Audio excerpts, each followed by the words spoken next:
All right, welcome back, Inebri-ites. This is just our little 1 minute plug for our friends. And this one's a really special one. We are really excited to be sponsored by the Art Shop here in Plymouth at 84 Main Street. 84 Main Street.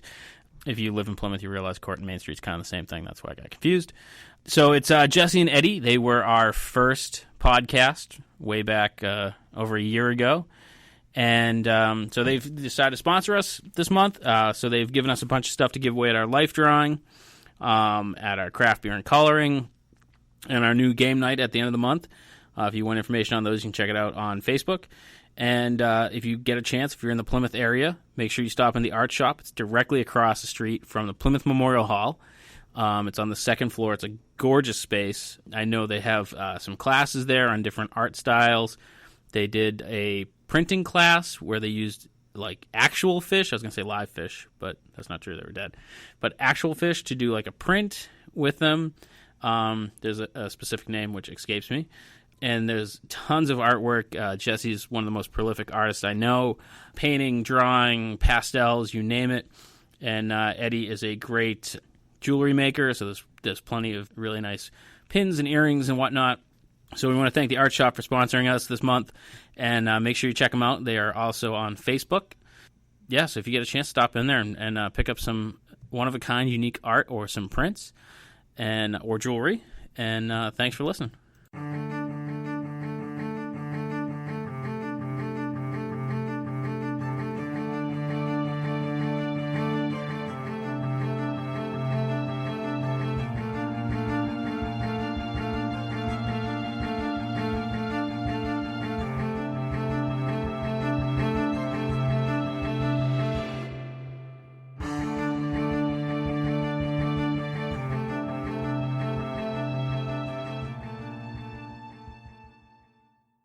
Welcome back, Inebri-ites. We are here at the Craft Beer Cellar on Main Street in Plymouth, where we normally record. If you're down here in Plymouth, make sure you check out the Craft Beer Cellar for all sorts of beers and ciders and wine. And we're here with Nick Tokman, who is in town for the Bass and Blues fishing tournament. I believe I don't know if that's the official name, but that's what it is. And Nick, you were on the Deadliest Catch. Past 4 years, yeah. Yeah. Oh, 4 years you've been on it. Yeah. Really? Wow. What possessed you to be on a crab fishing show? well, actually, Now, I'm not 100% sure, but did you watch the show first and then go out to be on? The goal wasn't to go on the show. It was just to go crab fishing. Yeah. Just getting on the boat that you saw on TV 4 years back was kind of like icing on the cake. It was like having Eric Clapton asking if you wanted to join his band, you know. Yeah. How can you say no? Right. So you were a fan of the show going into it? I would say so. I mean, I didn't watch every single episode, but I just... To me, when I saw it for the first time, it looked like fun. I wanted to try it. You know, the waves, the weather, and everything. Yeah. I mean, to me, it just looked like something I really wanted to do. And where were you from originally? West Springfield, Mass. West Springfield, Mass. So you flew out to Alaska. Yeah. Did you have a job on the ship when you went out, or did you just go out and hoped for a job? No, at the time when Deadliest Catch was first starting out, there were all these websites emerging for how to get a job up in Alaska. Yeah. Called up by probably over hundreds of boats, and not one person wanted to hire me because A, they didn't know if I was a drinker or a druggie, and B, they didn't know if I was a hard worker, and also because of the maritime law, if it did not work out, they'd actually have to buy my plane ticket back to Massachusetts. Oh, really? Yeah. And so, like, if they hired you on and had to let you go, they had to fly you back to Mass? Because it's the port of hire. If I got hired on in Kodiak, they just have to return me to the port of hire, which is Kodiak. Oh. So that was why. So was it easier to fly out there and get a job opposed to like trying to call from here? Well, the only way to even start to get a job was to fly up. Yeah. And no, it wasn't easy because I mean they didn't know who the heck I was. I had to walk the docks probably for 3 weeks straight. You know, like here and at least 150 times a day. Yeah. The first boat I got on, I quickly left because the captain of that boat put water in the fuel tank and fuel in the water tank. That's not a good thing. Yeah, I don't know much about boating, but I feel like that's bad. No, but causing it to stall in the middle of the harbor. Yeah. But the boat was in rough shape. I knew to get off that boat. Next guy was like a druggie that couldn't stop screaming his head off. I mean, and I don't know if this makes any sense, but I guess he was just a weird, crazy guy, and I guess we're on a podcast here, so we could by all means go for it. But I guess the thing was he did so much cocaine or something like that. He'd take the pressure from his skull and just swish blood between his teeth just to freak people out. Oh, Jesus, really? Yeah. Oh, that's horrible. Yeah. Yeah. But so what was it about that industry that like really caught your attention? I mean, even from Springfield, that's not even like a fishing town in Massachusetts that you would think of, right? You know, like not New Bedford or. I think it was just the challenge. It was considered the most dangerous job, one of the hardest jobs. I mean, you're working at over 20 hours a day in those extreme conditions. Being perfectly honest, I think it was kind of like a challenge for me to see what I was capable of and to see if I could do the job. And that's when I went there. I guess to put it in short, I thought that an experience like that would help me make me a man, so to speak. Okay, yeah, sure, yeah. Now, when you like sat down and been like, Mom, Dad, I'm going to fish in Alaska on, and I may not be back. Like, were they supportive? Were they like, there's no way in hell you're going? Like, what was their reaction? The first time, first of all, I was going out without a job, a place to stay, trying to find work in one of the most dangerous professions. So they weren't exactly You understand why that sounds crazy. Yeah, right, yeah. But I can see where they were coming from. But they weren't initially supportive. Their whole mentality is go to college, get a good job, things like that. And I just wasn't fulfilled. I wasn't happy. That wasn't the path I wanted to go. I still graduated, finished, and earned my degree and everything, but I just wasn't happy at that point. But so I just kind of, after them, they said if I went up there that they'd cut off funding for school. Yeah. So that kind of was a big thing. So I just kind of listened to them, went back to school, but I wasn't feeling myself. And my friends Maria and Phil, they were supportive of me going there, and when I broke to them the news that I wasn't going to go, they were really disappointed. But they said, "You know what, Nick?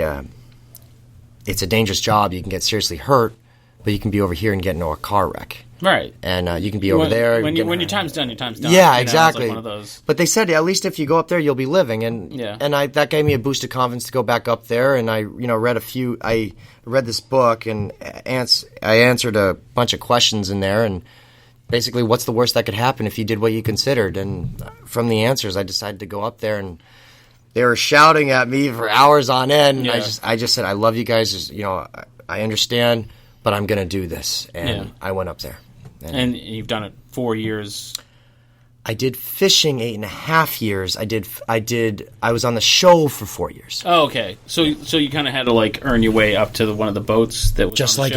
Like anything else in life. But like I said, but that was never like your goal. Was like not to be on the show. I actually worked for a really good fisherman. His name was Bill Prout. Mm-hmm. He's actually considered to be one of the best crab fishermen out there. They called him Hip back in the day, but if he wasn't number one back in the days, he'd be guaranteed in the top three. And he was kind of the guy that gave me the time of day when nobody else did. Yeah. And actually, the first time I met Sig at a bar, I actually turned down the job because I just didn't want to walk away from Bill who gave me the time of day. Okay, yeah. You didn't want to kind of cut ties with the guys who gave you a shot. Exactly. And the only reason I guess I got the job was because I made the biggest mistake in my career, and I put water in the fuel tank, and the other boat owner forced Bill to fire me. Isn't that the same thing that you left that? But everyone makes mistakes. Oh, sure, yeah. But I it's just a matter of learning from the mistakes. But I don't think the guy was dealing with a full deck, because you see his boat was just in complete rough shape and shambles. There's a difference between someone making a mistake and looking at the overall picture. Yeah, exactly. So you were what was the boat that you ended up on, Sig? Is it the Northwestern? Am I remember that correctly? Or is it the wrong one? No, the first boat I got on was the Northwestern. The next boat was the Time Bandit, because Jake Anderson came back to the Northwestern, and then I got on the Saga because my buddy Jake got his own shot at being a captain, so I went with him. Oh, nice. Yeah. So, excuse me, I assume you keep in touch with all those guys, and do you plan to go back out, or is that kind of done? You never know, but right now I'm I'm doing speaking for kids, and this is what I absolutely love to do. It was a conscious decision because it was either do the show or speak to kids. So it was my first year that I left the show completely cold turkey to do it. And so you're speaking to kids in like about what specifically?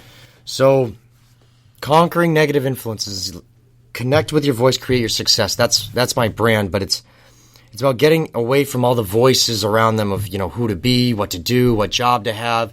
It starts off in high school when they, the kids want them to be that stereotypical cookie cutter cool kid, dressed in a certain way, or, avoiding activities like drama or theater because they don't want to be made fun of. They're trying at great lengths to fit in. Right. Or then even say their parents, they want them to have a respectable profession like a doctor or a lawyer when they really want to work on cars. Right. So they veer off because they're trying to get acceptance from their parents and doing what they want to do, or because they're really close to going after what they want, but they're afraid of, fear of failure or fear of criticism, what others might say. So they're just following the herd of what other people are getting approval from them.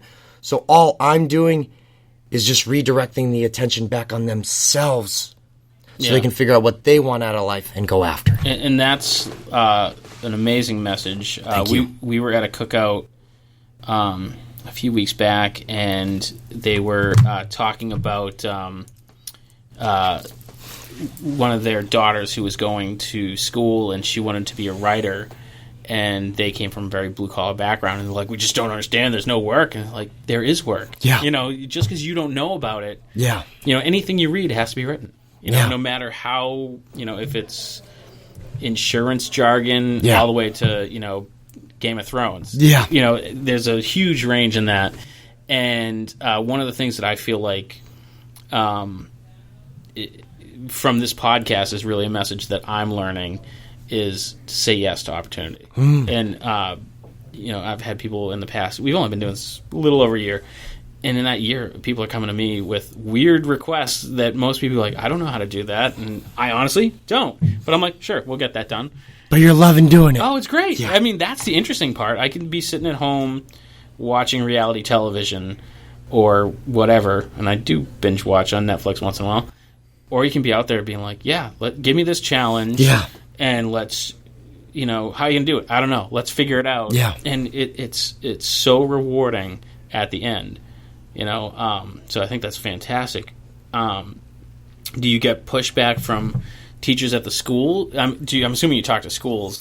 Yeah. Because, you're kind of telling, kids to I don't want to say unrealistic things, but there are some things where it's a very difficult industry to get into. Like, I want to be a professional athlete. That's really hard to do. Right. So, where do you find the line between encouraging someone and giving them a realistic expectation? Well, that's the thing is I'm not like I'm not like a stereotypical follow your dreams speaker, saying you can do any you can do anything, follow your, no, it's to get to where you're at. So say for example you want to be a basketball player, and I'm too short. No, yeah, right. But no, if someone really wants to be a basketball player, they have to. First thing is that you got to let go of Xbox and all that. You have to you have to eat, sleep, breathe basketball. You have to focus on your dribbling and everything like that, and you have to make sacrifice. But not a lot of kids are willing to make those sacrifices. Right. That's why most people never make it. But but if I'm saying personally, I believe there's something inside everyone, like I say, that compels them to do what they want to do. And I don't want to start a podcast, but you're doing that right now. And you probably would never want to go crab fishing, but no, not at all. But that's the thing is each and every person wants to do something different, and that's when their gift fully brings out. And like I said, what they want to do may change over time. That's why when I start off in my presentations, I drive a curved line. Yeah, what we want to do may change over time, but will always stay the same. Is what we really want to do in life will always be guided by that voice. So, for example, when I went up to Alaska, I was doing it to help find myself, to see what I was capable of. And now I'm speaking because I want to, and the real message, the reason behind it is because all my life I've asked myself the question of why can't I just be me and be accepted for it? Right. And am I good enough? Mm-hmm.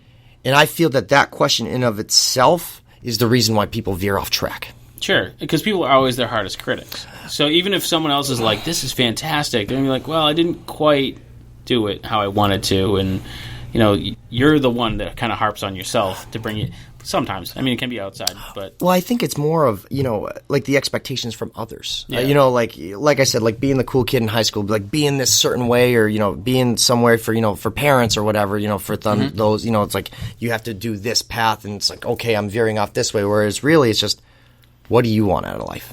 And, what do you really want to do and go after? Because that's when a person's gift is fully being brought out. So how do you feel about when people tell their kids have a fallback plan?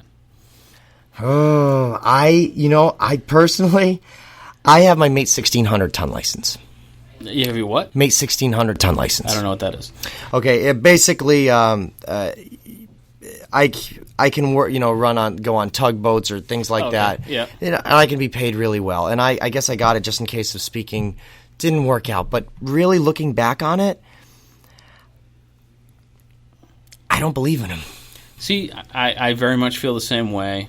And I hear people time and time again be like, oh, you need a fallback. But it boils down to that dedication. Like if you are super dedicated to your passion, then it's, I mean, we've heard stories about, Sylvester Stallone being basically homeless in writing Rocky, and it's like it's that dedication that made that phenomenal movie, and it's those things that kind of almost like the hardships and your commitment to it that solidifies it. When you're kind of like, well, I'm going to spend half my time fishing on a crab boat and half my time getting my law degree. It's like neither one is fulfilled.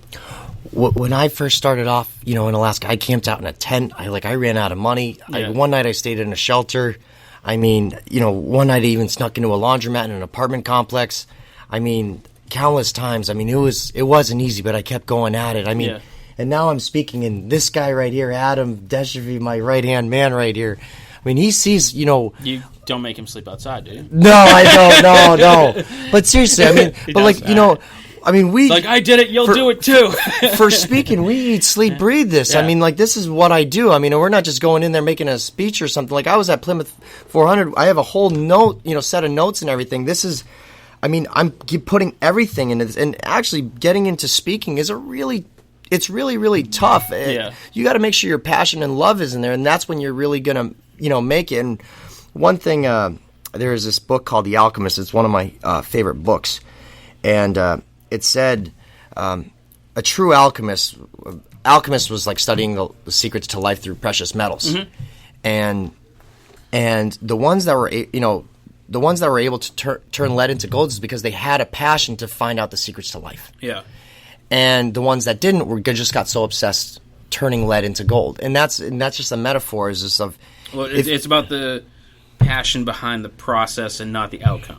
Well, yeah, but also like I think too many people do something just for the money, so to speak, or something like that, and then they don't make it because they're just so focused on that they're not, their passion and love. Yeah. It's that extra X factor that you need. But I feel like you tend to give up quicker too because you're like, oh, the money's not there.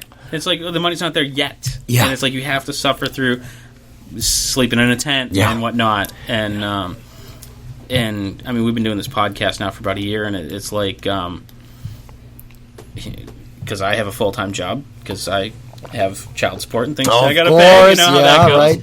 And my boss would be like, I don't know how you find the time. She's like, you're always doing stuff. I'm like, yeah, but it doesn't feel like you're doing stuff. No. It's like I enjoy this so much and meeting cool people, and that it just doesn't feel like work. Yeah. I can't imagine that being on a crab boat didn't feel like work. And when I was first doing it, I mean, it didn't matter to me. I was like sleeping like, probably 3-4 hours a night sometimes we'd even work 30-hour shifts, sleep 3-4, work 30 hours sleep, shifts, sleep 3-4. But for me it was fun. I mean, it was the weather, the waves and everything. Yeah. It was just I would just I would be so happy. I was in my element. Like you're climbing up on the stack and like the boat's rolling and everything. Yeah. It was just exciting. It was like a big adventure for me. So it is the most dangerous job. Yeah, one of the most. It used to be. Okay. I don't know what it is, but it's one of the top 3. It's pretty shady. Yeah, exactly. So, have you ever gone overboard? Have you lost friends? Like, I know I'm going to break a rule. Thank God, that's no. Fine. Okay, yeah. Like when you're like knock on wood. No, yeah. But no, thank God, no. There was a time where we had a wave. It came over so bad that one guy. We were swimming on deck. One guy almost went overboard. Thank God, no. Have had a few close calls, but thank God, no. Yeah. I know people that went overboard, yeah. but then they came back. Yeah. Luckily, but I would not want to be. I can't imagine. Just, I mean, in my instance, it'd be like I'm sitting in the cubicle and suddenly Susan flies out the window and is gone for good. You know, it's like, you know, it's just fascinating to put yourself in that. Yeah. So how long, when you were out on these boats, like how long would you be out for at a time? Shortest amount of time was 3-4 days. Longest was 17 days. We'd come into port, offload our crab in less than a day, and then we'd go right back out. So what did you do in between, like, so if you worked 17 days, what happened after that? So we'd go back into town. We were there for less than a day, so we're sleeping. We're catching up on our R&R or our sleep, and then we're fixing the boat. And so then you kind of like fix the boat for the next season. We grease up all the joints on the hydraulics. We figure out anything if the engineer needs any help with anything. I don't know, maybe like working on a crab pump or something like that. We all help out. I mean, those things are heavy. Yeah. But no, I mean we maintain the boat and everything, get everything ready to go, and then we go right back out. It's just go. That's crazy. Yeah. Longest I was out was 5 weeks in the Bristol Bay salmon season without like touching land, because we're out there and. So you fish for more than just crabs? Oh, I did. That's just what everyone knows. I fished a Pelio crab, Barradeye crab, Red King, Blue King crab, Dungeness crab. I've done halibut, gray cod, salmon. I mean, I've done all kinds of fisheries up there. I did gill netting, seining. So the crab is just what everyone knows. Because it's the show. But no, I did more than just like the crabbing and everything. My favorite fishery, hands down, Bristol Bay gill netting, which is. Bristol Bay gill netting, it's in Bristol Bay, Alaska, and it's just by far the most fun. It's a fast-paced, constant go fishery. There are about roughly around 1,300 boats in the fleet. In one area, they have 5 different areas. And one of the more popular ones is Naknek. You'll have 600 in that district alone. And basically, the salmon come upstream to go into the rivers to spawn. And then so we're on the line, jumping up over each each fisherman's net, and it's just like 600. It's like a battle. Like if you look at it, it looks like a war going on among boats because you're like corking them. You're crossing over their nets, and like people are swearing at each other. Boats ramming into another. Oh wow, really? Oh yeah, wow, that's crazy. Yeah, but I mean, because literally as you're setting over some guy's net, you're costing them thousands upon thousands of dollars each time you set over their net. Right, and that's money that he's going to feed his family with. Exactly. Oh yeah, there are a lot of fist fights back in town. Yeah. Yeah. Oh wow, that's crazy. Yeah. So, and this is one of the things that like I'm realizing is, growing up, there was maybe in my child mind 20 professions. Okay. And it's like, podcasts didn't exist. Social media person, which is what I do for my day job, didn't exist. So like, how do you encourage kids to kind of expand? Like, I have 2 kids. Okay. And they come up all the time on the podcast because my son listens. Of course. And so I try to be very encouraging, but how do you encourage kids to follow kind of into future professions that maybe we don't even know about, Great. Well, like as I said, there's something inside someone that compels them to do what they want to do. Yeah. And first off, right now, there's too many noises around them. Who to be, what to do, what job to have. Yeah. And now a lot of people don't even know what they want to do. Sure, yeah. And some people are middle-aged, but they don't know. So what I would recommend is if there's someone that doesn't know what they want to do as a career, because I feel it's just because they hear those too many voices that they lost touch with here, their heart. Find out something that they really want to do. Like, they've always wanted to do, maybe it's for me, example, my next thing that I really want to do is go to Argentina and learn tango for 3 months. Okay. Whatever it is that comes to mind that they want to try. Maybe it's, starting up martial arts or hiking the Adirondacks or something. Do that. because doing something like that is going to help reconnect with who you are. Yeah. And figure out what you want. That builds the relationship back again within you. Then all of a sudden you're hiking the Adirondacks and you go, oh wow, well I might want to do this. might do that. Now you're really, that's the connection that's really starting to go up. Like, example, I was going in college in business management. It was horrible. It's like I originally I wanted to start an invention company, but that changed. Yeah. But I just saw fishing on TV and it looked like fun. And I wanted to try it, and I just bought a plane ticket to go up there and do it. And I was just so, even at the lowest points was when I was, when I was camping out in the woods or even, staying at random people's houses, I was connected with myself, and I was so happy because I was doing what I wanted to do, which I don't know how many percent of people that actually don't. I feel like that's an amazingly small number of people that actually love and are happy. Yeah. And there's so many people doing a certain job because they're trying to do it to please others. But at the end of the day, this is your life. Right. So what I would say, whatever it is that comes to mind that you always wanted to do that. Yeah. Because it's going to help reconnect with who you are and what you want out of life. And then all of a sudden that career thing, it'll snap in. Right. It'll snap in. So it's like, you do the Adirondacks. Oh, now I want to do martial arts or something like that, an activity like that. And then you do all these different things. Oh, I do this. And then all of a sudden you meet, when you're hiking around the Adirondacks, you never know who you meet. I mean, one guy, one of the guys, and I'm sure he'd be okay with me saying this, his name was Josh. I won't say his last name, but he started off hiking in the Adirondacks, and he went on to be one of the small-time camera guys on Deadliest Catch. Oh, no kidding. And now he's a producer.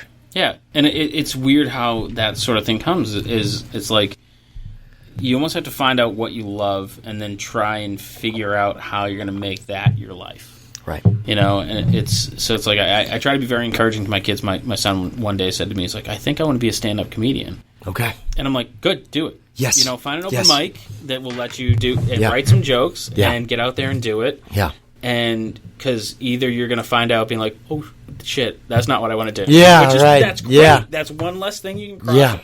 Or you can be like, I really dug it. And you're now going to have a huge jump ahead of everybody else and gain some valuable experience. He's since changed his mind. He's 14. Yeah.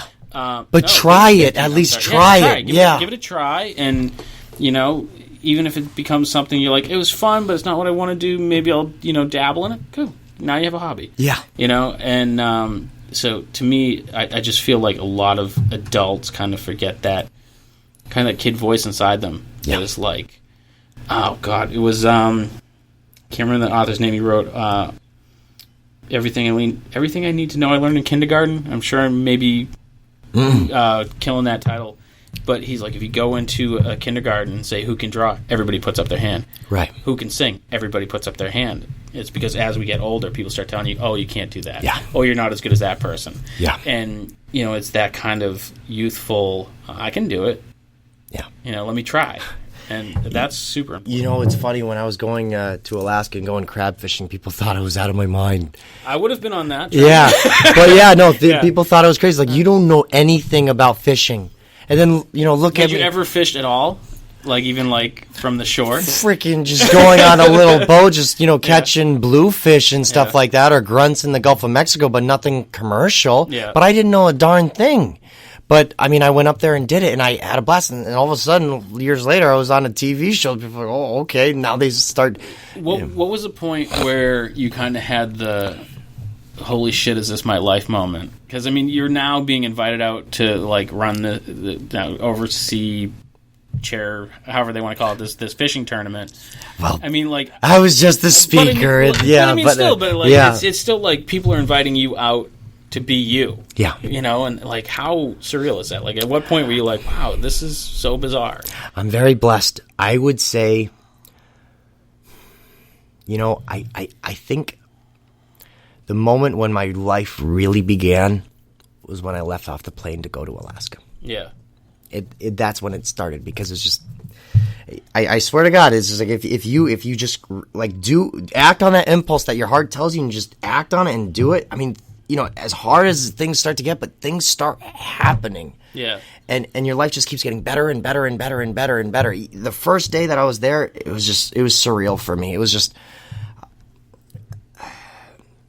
And I mean, like, what's the worst that's going to happen? You're going to fish and be like, okay, that sucked. Let's not do that. Worst that could happen is I work at a cannery at like $8-9 an hour and just bust my butt 16, 17 hours a day, get my plane ticket, come back home, and come back to college, and you're back to square one. So what's the absolute worst that could happen? You've also been to Alaska, huh? But then you've also been to Alaska. But no, I'm really happy, and when I got on the Northwestern. I mean, it was my first time. I mean, it was a rough time. I mean, everything, and I failed at it my first time. Mm-hmm. I mean, the first time I tried it, I couldn't do it. And then 3 years, I stepped up, I did it, and then I put water in the fuel tank. I lost my job, and I thought, is there anything going to come my way? Right. And then when I got on the Northwestern, it was surreal for me. Not because I was on TV or anything, because that's the boat I saw on TV 4 years ago. And then, like, after, excuse my language, all the shit I went through. Yeah, it was like, your language on the podcast. But no, but seriously, there was this. One of my favorite books is The Alchemist, and the last thing I got out of it was that when a person really desires something, all the universe conspires to help that person realize his dream. And there were so many coincidences that you just couldn't make up that it was almost like as if it were like meant to happen or something. Sometimes it almost gets to the point where it feels like people are handing you things, not like just like you're like, oh, I'm doing this cool thing that I really love, and someone's like, oh, hey, how about this other thing? You're like, oh yeah, let's do that too. That's awesome, right? Yeah. So it's but I mean, like example, my first time that I was there. I mean, here are just some simple coincidences. I mean, I show up and I didn't. Some of the things I left out of the Plymouth 400, because it's like, I can go on for hours. But when I first got up to Alaska, I didn't know where I was going to stay. And while I was thinking about that, in walks this woman who offered to help me set up at a campsite. The next day, I never saw her again. I was filling out the camp registration form, asking her, how do I fill this out? How do I fill that out? She said, I don't know. You're just going to have to figure things out on your own. Boom, gone. And then I never saw her again. Or example, I had a staph infection on my knee on this one boat. The guy was known as the Frying Pan Man because 8 years back, he hit a crew member over the head with a frying pan, threw him over the side to try to kill him. Oh, Jesus. Yeah. Okay. And I didn't know I was working for that guy. Yeah. Then 1 week later, I get the staph infection on my knee. I spent a week in the hospital. I lost my job. The guy that replaced me had a seal bomb thrown in his bunk, which is pretty much like a tiny stick of dynamite, sending him to the hospital, the captain in jail, and the boat getting seized by the Coast Guard. So if it wasn't for my staph infection, I could have been that guy. Yeah. Yeah. Or, I mean, and then me putting water in the fuel tank. I lost my job. But had I not made that mistake, that opened the door to getting on the Northwest. Like, there's so many coincidences that you can't make up. It was just... Yeah. So... you have the Frying Pan Man. Yeah. You have the first guy you talked about. I got like 8 or 9 of them that I didn't even mention. I was going to say, it seems like there's a lot of unstable people in that industry. Yeah. I mean, there's some interesting characters. I met a lot of people in Alaska. I mean, there was this one guy, Manuel, really great guy. He went from Cuba to Miami 3 times on a raft, failed twice, made it on the 3rd. Holy crap. I mean, just really interesting characters. I mean, one guy from Mexico trying to get over into the United States, and constantly, every time he'd try to hop on the train, he'd fail. First time he hopped on the train, he crossed 2 borders, he got into Canada, and he got caught, so that he had to go back to Mexico. So he was trying to get to Alaska from Mexico? He was trying to get to Seattle. Oh, wow. And and he slept through on the train, and I guess he went into Vancouver, and the Border Patrol guy goes, well, hey, you just crossed 2 borders without caught. That's illegal, right? He goes, yeah, well, what am I going to do? But, I mean, it's just, you meet... Canada, they probably apologize. Yeah, they bought him a plane ticket. They brought him back. Yeah. But, I mean, there was really some interesting characters that I met up there. I mean, just really colorful people. I think there's the good and the bad. I mean, I don't know. It's just a different... it's like the people that are born in Alaska, but the people that are not from there, and they're interesting as hell, but they're all different, but they're great people. They're real people. Yeah. So when I first heard about you, I Googled you online. Okay. And it listed you as Nick Sunshine Tokman? Yeah. What's that about? What's Sunshine? Where'd that come from? So that was my nickname given to me on the show, and there were 2 Nicks on the boat on the Northwestern. Oh, okay, yeah. So, have you met Fish? Everybody down here is named Mike, so I could call him Mike. Okay, so yeah. Fish. But yeah, I mean, so there were two Nicks on the boat. They gave me the nickname Sunshine because I was smiling so much because I probably looked like I was on Prozac, but I was just so happy to be there. It wasn't even funny because it was just going through a rough time, and just finally something went my way. Yeah, nice. So,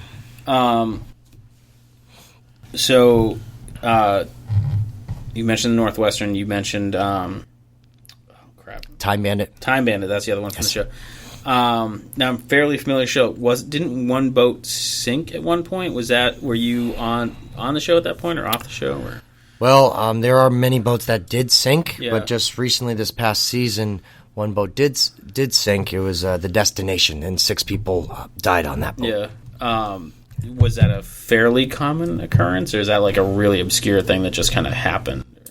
No, back in the Derby days, that was a common thing. I mean, because a gun went off, bang, and you had to catch as much crab as possible. So people would just load up their pots, get top heavy, and all of a sudden the waves would come over. They'd lose their stability, roll over, flip over. I mean, the ice would come up on the boat, and then all of a sudden they get heavy and start sinking, and yeah. So, what do you mean by Derby days? What is okay? So before, so if you haven't noticed, I jump all over the place. Don't worry about it. It's all good. So. Before, so back in the early days of fishing and for crab fishing, gun went off, bang. There was say, I'm just making up a number, 20 million pounds to catch. Okay. 280 boats went out, and as soon as all the quota got caught, you're done. So if one boat caught 280 million pounds, the rest you got nothing. Well, yeah, I mean, there's some boats, but it was a gamble. I mean, some boats would come out, they'd win, they'd catch crab, and some boats wouldn't. Yeah. And so, but they saw that a lot of people were sinking and everything, and a lot of accidents because they were fishing in any kind of weather. It was blowing 65, 70 miles an hour out there. Yeah. It doesn't matter. I remember I watched one episode where they filled the tanks and then used the pots to kind of build a holding container on deck. Okay. Which I don't know anything about fishing, but didn't seem like kosher. Probably, if it was in rough weather, no, no. But it was just crazy times. But now, how they did a rationalization. So, example, the first 3 years, how it worked, if I have this correctly, first 3 years of the Derby days, they'd measure up how each boat did within those 3 years. Yeah. So, how many pounds on average, they'd average them out, and then once that came out, they would give a certain percentage of crab quota for them to catch each year after. Okay. So basically, so now, so say for example, by the year fluctuates. So okay, this boat did well. So each year they're going to catch 2% of the whole crab quota. Yeah. This boat's going to catch 1%. This boat's going to catch 0.1%, depending on how they did within those 3 years. Mm-hmm. And some boats didn't do so well. Maybe they had some mechanical breakdowns, so they got kind of the short end of the stick. Right. And so now you're going out, so you have 2 million pounds to catch or 1 million pounds to catch or whatnot. You're allowed to catch your 2%. You take your time, relax, and go catch it. But I still think it really, it's kind of a little better because now it's it's blowing 45, let's shut down. Yeah. And things start getting pretty gnarly when it's blowing 45. Yeah. But I'm sure there's still some pressure because you're still feeding everybody. You're still running all the right. Yeah, you're burning fuel and everything, but also too is the cannery has a deadline. Oh, sure. Okay. So if you need to make that deadline, or else you're going to lose your spot. Yeah. So you want to catch your crab fast. So if it's really blowing hard weather, you're going to go through. And without going into the well, I guess I can, but I don't know. Some people think it was just to put some extra some money in extra people in some people's certain people's pockets, and kind of keep people at the top. Because at one point there were 280 boats in the fleet, a lot of jobs out there, and now you have 72 boats left in the fleet. Went from 280 to 72. Yes. Wow. And a lot of people lost their jobs, and now also too is that those some people that have the crab quota now it's not about having the boat anymore. It's about having that plastic card that says I own, 1% or 2%. So, example, some guy has 600, 700,000 pounds on that card or whatever. They're going to lease it out to somebody else for them to catch. Oh, okay. So in Red King crab, so back in the early days, basically, if you have the card, you can sit in Hawaii. You can sit in Hawaii and let them catch your crab quota. So I mean, and that's what a lot of people have done. Yeah. So they have, and now you can buy. It's like shares in stock. So they'll just keep buying shares, and they'll just let someone else fish it for them. And for red king crab, the price is $10 a pound. You like sometimes at one point, just say it's $10 a pound 1 year. Yeah. The one who gets the plastic card gets 70% of the share, so they get $7. Okay, and the crew members get 5% or 6% as a full share. 5% of the 30% less bait, fuel, and groceries. So you might be getting like 5% of $2. Yeah, they're getting the shit end of the stick. Yeah, and so like when you start as a greenhorn, yes, you get nothing. Is that my understanding correctly? You get when I was starting out. When I was starting out, I got 2 3/4%. But Bill, because he saw that I was busting my hump, he bumped me to 4. Yeah. But yeah, I mean, no, now it's there are really great boats that are family run. Yeah. Like the Northwestern that pay you honorably, and they pay you, the 5% or 6% of 100%. Yeah. There are a lot of boats now. They're paying you the 30% of, the 5% of the 30% less bait, fuel, groceries because you have no choice. Right. And that's just what it is now. And it's got to be, I can't imagine that being the method of someone new breaking in and being like, oh, I bought a boat and now I have to try and angle to get some percentage of someone else. Yes. And so it's a fighting game because you're going to try to keep buying shares and everything. I mean, but you're scratching to first start out. And I mean, so I worked for one boat. It was, it was like that. And actually, it wasn't 70-30. It was 75-25. So we were getting 5 of 25. Mm-hmm. We were working for like 3 weeks or something. And I had, what was it, on that boat, because I was starting out, I had like 4%. So I walked away with like, I don't know, like $4,000 or $5,000 for like a month's work, but we were working hard. I mean, this is not that's 30 hours at a time. And then we were also fishing pot cod, and we weren't catching enough gray cod because there was too much octopus in this certain area. So I mean, we're probably getting like 6-7 cod in a pot. We didn't make any money. We were actually probably like we barely scratched. I think I made like $200 for 2 weeks working on that. Like, what's Red King? So that's got to be like a huge morale. I don't want to say mutiny, but like, you're like, what? If your captain's not putting you in the right spot, there's got to be some serious hard feelings. We were pissed. I mean, I was like, what the heck am I doing here? I mean, like, I'm working for nothing. I'm busting my butt. I'm not even like going to bed.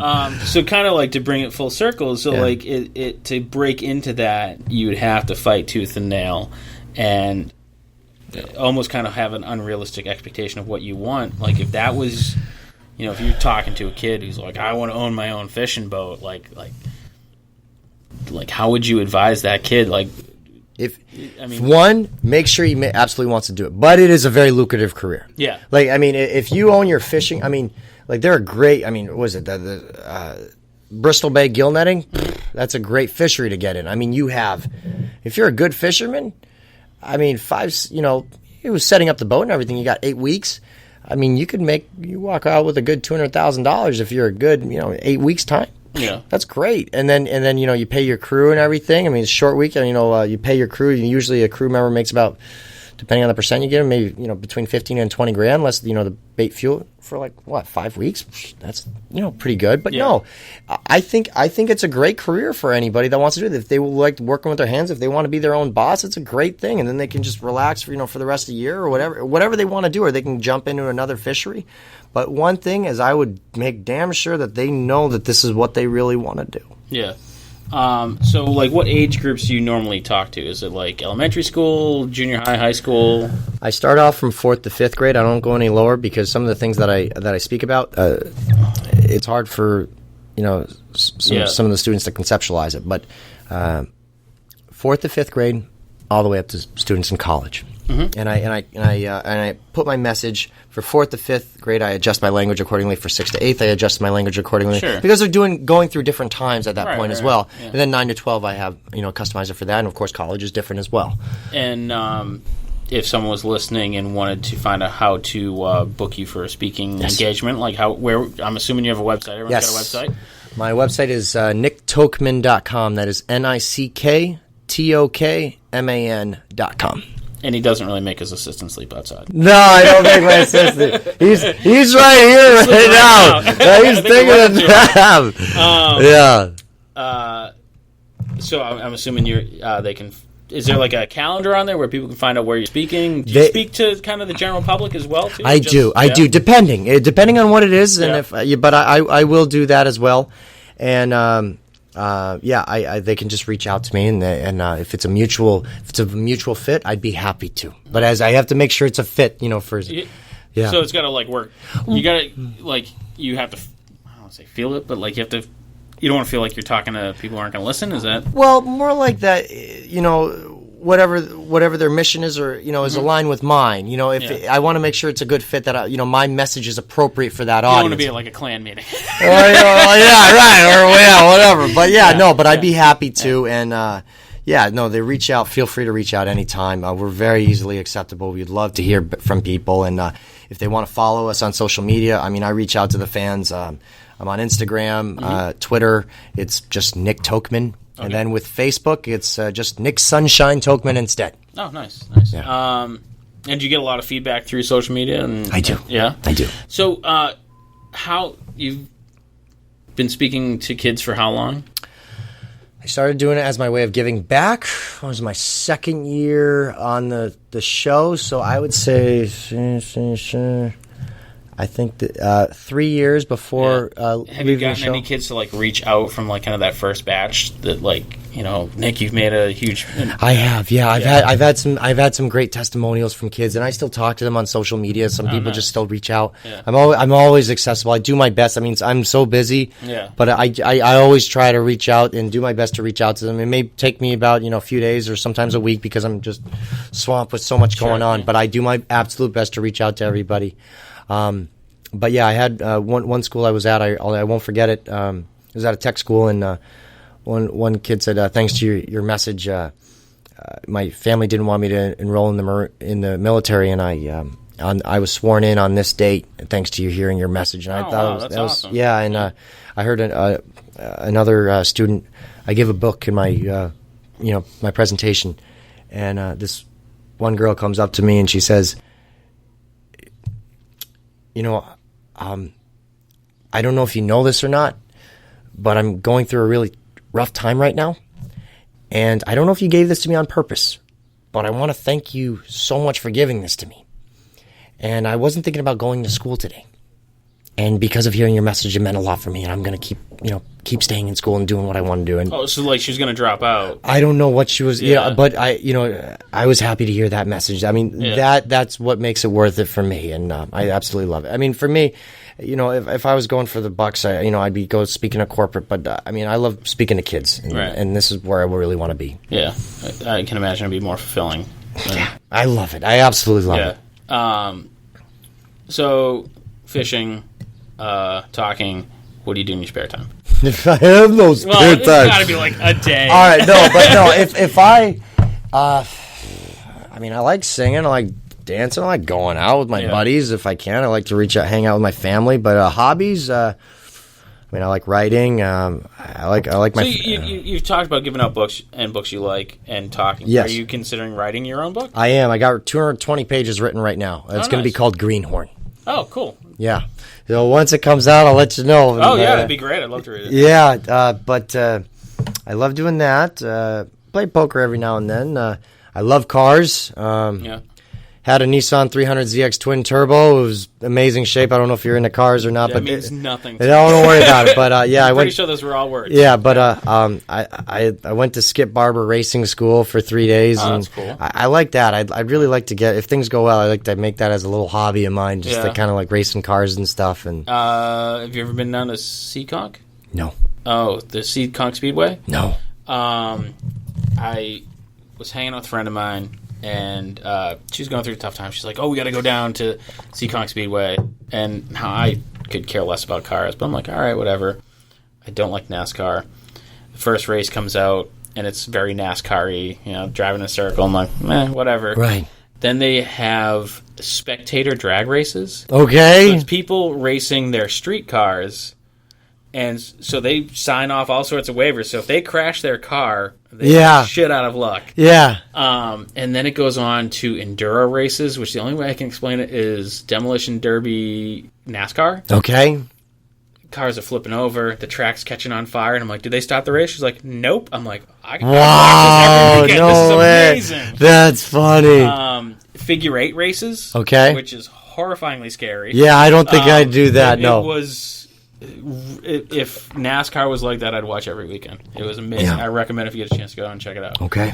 But other than that, Nick, I appreciate you taking the time while you were here. I hope you. I'm soon. Like, what's on your schedule for the rest of the weekend? Are you partaking in this fishing tournament? Of course, I am. Yeah, we're fishing tomorrow.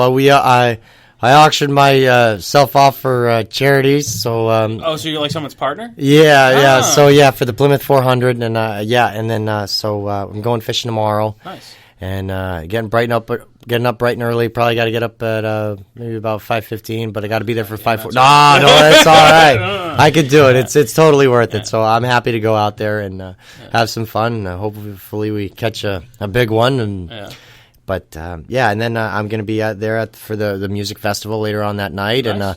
And the next morning I'm going to be going for a cruise with the kids, and I'll be talking about fish stories and answering any questions or anything the fans might have. So.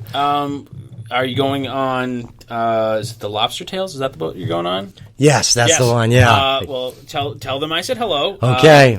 I don't know if you've noticed the lobsters around town. There's 35-foot fiberglass lobsters. Oh, yeah, I didn't know the painted ones. Yeah. Yes, yeah. I painted theirs. Huh? I painted theirs. Oh, okay. They sponsored a lobster, and I got to paint theirs. Okay, cool. Super nice people. Oh, right on. So that's awesome. Yeah. But thank you for taking the time. And for our listeners, they can find us on Facebook. They can find us on Twitter at Inebri-art. Please like us and rate our podcast on Instagram. Not Instagram. iTunes. Sorry, I was doing so good. I haven't screwed up at all until that point. So rate us on iTunes, not Instagram. Yeah. And Stitcher. Yes, we are now on Stitcher, so you can find us on Stitcher. And make sure you like us on Facebook, because every 100 likes we give away a prize package. Probably by the time this goes up, we've just given one out, a ballpark of $200 value. And the next one will be given away at 1,000 likes. And thanks, Nick, a lot. This was great. You guys were great, honestly. I had a lot of fun with you guys. Awesome. Thank you. Thank you.